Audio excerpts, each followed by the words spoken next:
ಇನ್ನು Narendra Modi ಪದಗ್ರಹಣಕ್ಕೆ count down ಶುರುವಾಗಿದೆ. ರಾಷ್ಟ್ರಪತಿ ಭವನದಲ್ಲಿ ಬಿಗಿ ಬಂದೋಬಸ್ತ್ ಮಾಡಲಾಗಿದ್ದು ಪ್ರಮಾಣ ವಚನಕ್ಕೆ ಸಿದ್ಧತೆ ಮಾಡಿಕೊಳ್ಳಲಾಗಿದೆ.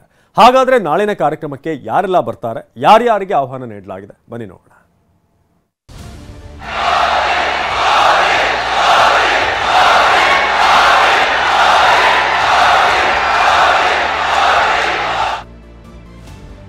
ನರೇಂದ್ರ ಮೋದಿ 3.0 ಸರ್ಕಾರ ರಚನೆಗೆ ಕ್ಷಣಗಣನೆ. ರಾಷ್ಟ್ರಪತಿ ಭವನದ ಆವರಣದಲ್ಲಿ ಅದ್ದೂರಿ ಸಮಾರಂಭ. ನಾಳೆ ಸಂಜೆ 7:15ಕ್ಕೆ ಮೋದಿ ಪ್ರಮಾಣ ವಚನ. ಮೋದಿ ಪಟ್ಟಾಭಿಷೇಕಕ್ಕೆ ಕೌಂಟ್ ಡೌನ್ ಶುರುವಾಗಿದೆ. ದೆಹಲಿಯ ರಾಷ್ಟ್ರಪತಿ ಭವನದಲ್ಲಿ ಅದ್ದೂರಿ ಸಮಾರಂಭ ನಡೆಯಲಿದ್ದು ಅಂತಿಮ ಸಿದ್ಧತೆ ಮಾಡಿಕೊಳ್ಳಲಾಗುತ್ತಿದೆ. ನಾಳೆಯಿಂದ ಮತ್ತೆ ನಮೋ ದರ್ಬಾರ್ ಆರಂಭವಾಗಲಿದ್ದು ಪ್ರಧಾನಿಯಾಗಿ ನರೇಂದ್ರ ಮೋದಿ ಪದಗ್ರಹಣ ಮಾಡಲಿದ್ದಾರೆ. ನಾಳೆ ಸಂಜೆ 7:15 ರಾಷ್ಟ್ರಪತಿ ಭವನದ ಮುಂಭಾಗದಲ್ಲಿ ಮೋದಿ ಪ್ರಮಾಣ ವಚನ ಸ್ವೀಕರಿಸಲಿದ್ದಾರೆ. ರಾಷ್ಟ್ರಪತಿ ದ್ರೌಪದಿ ಮುರ್ಮು ಪ್ರಮಾಣ ವಚನ ಬೋಧಿಸಲಿದ್ದಾರೆ.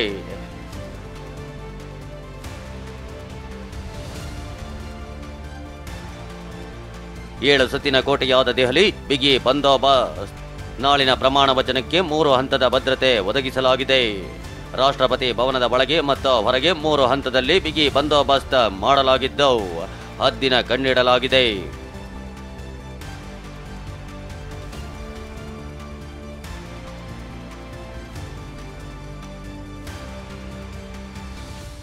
ಅರೆ ಸೇನಾಪಡೆ ಮತ್ತು ಎನ್ಎಸ್ಜಿ ಪಹರೆ ಹೂಡಿದ್ದು ಸ್ನೈಪರ್ಗಳು ಹದ್ದಿನ ಕಣ್ಣಿಟ್ಟಿದ್ದಾರೆ. ಡ್ರೋನ್ ಹಾರಾಟ ನಿಷೇಧ ಮಾಡಲಾಗಿದ್ದು ವಿದೇಶಿ ಗಣ್ಯರಿಗೆ ವಿಶೇಷ ಭದ್ರತಾ ವ್ಯವಸ್ಥೆ ಮಾಡಲಾಗಿದೆ. ಗಣ್ಯರ ವಾಸ್ತವ್ಯವಿರೋ ಹೋಟೆಲ್ಗಳಿಗೂ ಹೈ ಸೆಕ್ಯೂರಿಟಿ ಒದಗಿಸಲಾಗಿದೆ. Leela palace, Taj hotel, ITC Maurya, Claridges, Oberoi ಹೋಟೆಲ್ನಲ್ಲಿ ಗಣ್ಯರಿಗೆ ಉಳಿಯಲು ವ್ಯವಸ್ಥೆ ಮಾಡಲಾಗಿದೆ. ಹೆಚ್ಚುವರಿ ಚೆಕ್ಪೋಸ್ಟ್ ನಿರ್ಮಾಣ ಮಾಡಲಾಗಿದ್ದು ಗಡಿಯಲ್ಲಿ ಕಟ್ಟೆಚ್ಚರ ವಹಿಸಲಾಗಿದೆ. ನೋಡ್ತಾ ಇರ್ಬೋದು ಯಾವ ರೀತಿಯಾಗಿ ತಯಾರಿ ಮಾಡಿಕೊಳ್ಳಲಾಗಿದೆ, ಯಾವ ರೀತಿಯಾಗಿ ಭದ್ರತೆಯನ್ನು ಮಾಡಿಕೊಳ್ಳಲಾಗಿದೆ ಅನ್ನುವಂತಹ ನಿಟ್ಟಿನಲ್ಲಿ ಈ ಒಂದು ಕಾರ್ಯಕ್ರಮಕ್ಕೆ ದೇಶದ ವಿದೇಶದ ಗಣ್ಯರು ಬರ್ತಾ ಇದ್ದಾರೆ. ಸುಮಾರು 9,000 ಗಣ್ಯರುಗಳು ಈ ಒಂದು ಪ್ರಮಾಣ ವಚನ ಕಾರ್ಯಕ್ರಮಕ್ಕೆ ಬರ್ತಾರೆ ಅನ್ನುವಂತಹದನ್ನು ನಿರೀಕ್ಷೆ ಮಾಡಲಾಗಿದೆ. ಮುಖ್ಯವಾಗಿ ಪ್ರಮಾಣ ವಚನ ಸ್ವೀಕಾರ ಕಾರ್ಯಕ್ರಮಕ್ಕೆ ಸಾರ್ಕ್ ದೇಶಗಳ ಪ್ರಮುಖರನ್ನು ಆಹ್ವಾನ ಮಾಡಲಾಗಿದೆ. ಇದರಿಂದ ರಾಷ್ಟ್ರ ರಾಜಧಾನಿಯಲ್ಲಿ ಭದ್ರತೆಯನ್ನು ಹೆಚ್ಚಿಸಲಾಗಿದೆ. ಗಣ್ಯರು ತಂಗುವಂತಹ ಹೋಟೆಲ್ಗಳಲ್ಲೂ ಕೂಡ ಸಾಕಷ್ಟು ಬಿಗಿ ಭದ್ರತೆಯನ್ನು ಮಾಡಿಕೊಳ್ಳಲಾಗಿದೆ. ಇನ್ನು ನಾಳಿನ ಮೋದಿ ಪ್ರಮಾಣ ವಚನ ಕಾರ್ಯಕ್ರಮಕ್ಕೆ ವಿದೇಶಿ ಗಣ್ಯರು ಸಾಕ್ಷಿಯಾಗಲಿದ್ದಾರೆ. ನೆರೆಹೊರೆಯವರು ಮೊದಲು ಎಂಬ ನೀತಿಯನ್ನ ಅನುಸರಿಸಲಾಗಿದೆ. ಬಾಂಗ್ಲಾ ಪ್ರಧಾನಿ ಶೇಖ್ ಹಸೀನಾ, ಶ್ರೀಲಂಕಾ ಅಧ್ಯಕ್ಷ ರಾನಿಲ್ ವಿಕ್ರಮಸಿಂಘೆ, ನೇಪಾಳ ಪ್ರಧಾನಿ ಪುಷ್ಪಾ ಕಮಾಲ್ ದಹಾಲ್ ಭಾಗಿಯಾಗಲಿದ್ದಾರೆ. ಹಾಗೆಯೇ ಮಾರಿಷಸ್ ಪ್ರಧಾನಿ ಪ್ರವೀಂದ್ ಜುಗ್ನೌತ್, ಭೂತಾನ್ ರಾಜ ಜಿಗ್ಮೆ ಕೇಸರ್, ಭೂತಾನ್ ಪ್ರಧಾನಿ ಶೆರಿಂಗ್ ತೊಗ್ಬೆ ಉಪಸ್ಥಿತರಿರಲಿದ್ದಾರೆ. ಮೋದಿ ಪ್ರಮಾಣ ವಚನ ಸಮಾರಂಭದಲ್ಲಿ 8,000 ಅತಿಥಿಗಳ ಭಾಗಿ. ವಿದೇಶಿ ಗಣ್ಯರ ಜೊತೆಗೆ ಒಟ್ಟು 8,000 ಅತಿಥಿಗಳು ನಾಳಿನ ಕಾರ್ಯಕ್ರಮಕ್ಕೆ ಸಾಕ್ಷಿಯಾಗಲಿದ್ದಾರೆ. ರಾಷ್ಟ್ರಪತಿ ಭವನದ ಮುಂಭಾಗ 8,000 ಆಸನ ವ್ಯವಸ್ಥೆ ಮಾಡಲಾಗಿದೆ.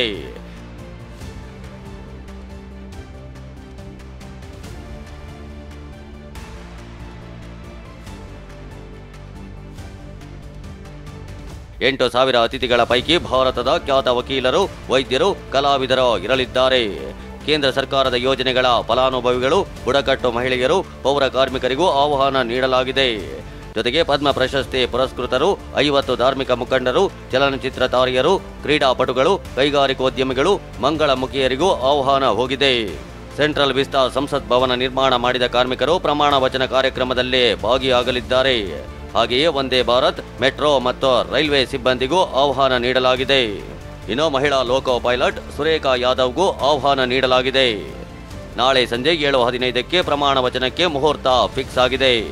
ಇದಕ್ಕೂ ಮುನ್ನ ಸಂಜೆ 6:30 ರಾಜ್ಘಾಟ್ಗೆ ಪ್ರಧಾನಿ ಮೋದಿ ಭೇಟಿ ನೀಡಲಿದ್ದಾರೆ. ಮಹಾತ್ಮ ಗಾಂಧಿ ಸಮಾಧಿಗೆ ಪುಷ್ಪ ನಮನ ಸಲ್ಲಿಸಲಿದ್ದಾರೆ. ನಾಳೆ ಮೋದಿ ಜೊತೆಯಲ್ಲೇ ಹಲವು ಸಚಿವರು ಪದಗ್ರಹಣ ಮಾಡೋ ಸಾಧ್ಯತೆ ಇದೆ. ಆದರೆ ನಾಳೆ ಎಷ್ಟು ಸಚಿವರು ಪ್ರಮಾಣ ವಚನ ಸ್ವೀಕರಿಸುತ್ತಾರೆ, ಯಾರ್ಯಾರೋ ಮೋದಿ ಸಂಪುಟ ಸೇರ್ತಾರೆ ಅನ್ನೋದು ಇನ್ನೂ ಸಸ್ಪೆನ್ಸ್. Bureau report, TV9.